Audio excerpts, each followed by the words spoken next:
to then, things around, political campaign, elections, the coverage of, aspiring, politicians, and I think that it just gives you a sense of, the mood, with the media and the fact that people take this seriously.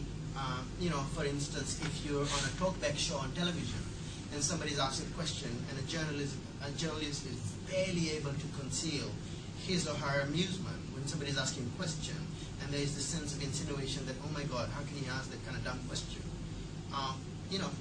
There are several things around, taste, decency, in the decree that I think then begin to materialize in our lives. I mean, laws seem very abstract, but when these kinds of transgressions begin to take place, you actually realize that there's a reason why it's in place.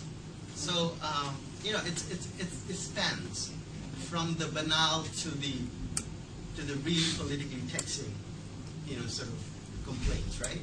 And how much of it would you say justified under the decree, or is it just require clarification? Well, we have to act on things, and we have to think through the severity of the situation and its implications. For instance, with the what should we call it, the voter register thing, right? I asked for a correction, an apology. It appeared as a correction, in the newspaper, almost as if it was a typographical error. So I have to write to people and say, hey, this is not simply a typo. Don't trivialize that, because it has got national significance. People have the right to know, and you've already distorted the perception of people and questioned the integrity of some of the systems and processes. Do a full story, right? And so in a sense, I mean, you have to think through what are the implications of this complaint. What does it actually mean in terms of public welfare? Is it simply a question that is going to serve some self-aggrandizing individual, or does it have a larger policy implication that we have to think through? And this is where we have to apply situational ethics. You know what I mean? And so laws are one thing, then human subjectivity is another. So whose decency, whose taste, whose political proclivities do we offend? These become highly subjective questions, and that's why it has to be a board, a number of able-minded people sort of sit down and have a robust discussion before we make a statement. Two more questions. Just really on from what my colleague said. If you were to assess these complaints, what percentage would you say are justified?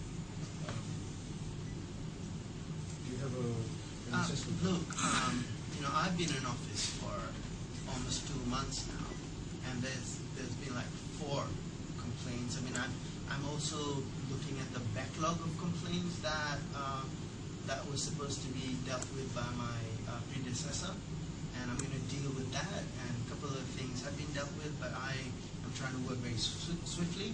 For instance, a complaint comes in, I've required that the board almost immediately acknowledge receipt of that complaint, inform them of the protocols and procedures in MIDA in terms of what we're going to, you need to know that if a complaint has been lodged, it's not sitting there. And then, very quickly following up, if you've got 14 days right of reply, it'll be extremely hard for me to give you the percentages because I'm not a savvy math guy. But I can say that each one of them, warrant their own, sort of degrees of intervention. And it's not for the authority to trivialize these things. I mean, surely something has troubled an individual to approach the authority to say, hey, I'm not cool with this, right? And when somebody does something like that, you have to enter their protocols and you have to engage with them. It's not for us to trivialize, to say this one is serious and this one is very trivial. Each warrants its own matter. Any last question? On the complaints bit, I'm sure MIDA is receiving complaints against media organizations and journalists. But how can MIDA facilitate complaints from media organizations against media organization, any other organization, for example? It's happened. We've got a few. This is the stuff that I'm talking about, cohesiveness, right? sometimes one of the things that happens is, there's a series of complaints that come from MIDA from, factions within the media industry. And, that's when I have to say, hey, grow up. You can't use the authority to, in fact, wage this other war. Maybe one entity within the industry to another. Competitors. And you can see that it's really sort of, sometimes it's the economics of the arrangement, other times it's just plain sort of trying to, monopolize the public sphere. A number of things happen. And for us then, we have to sit and think through as a board, what's going on here? I mean, is there largely, sort of kind of policy issue? Are they like bickering and trying to run to the authority to sort of, slight the other one? And these things happen. And so one of the things that I think we want to do is, when I said, think through the ethics of the profession, growing up and taking responsibility is one of those things. I don't mean to infantilize, but sometimes it does happen. People run over some of the things that you think, why don't you just sit down and talk before you lodge an official complaint? And you begin to see that, colleagues are not talking to each other. There is a lot of, rancor, there's a lot of ill will, and I'm saying that, create that kind of dialogic imagination.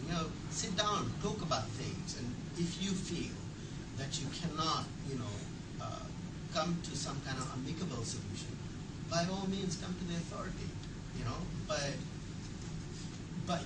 basically trying to use the authority, as an instrument to sort of persecute, somebody else, that becomes a problematic thing for us, and I think we've taken a hard line around that.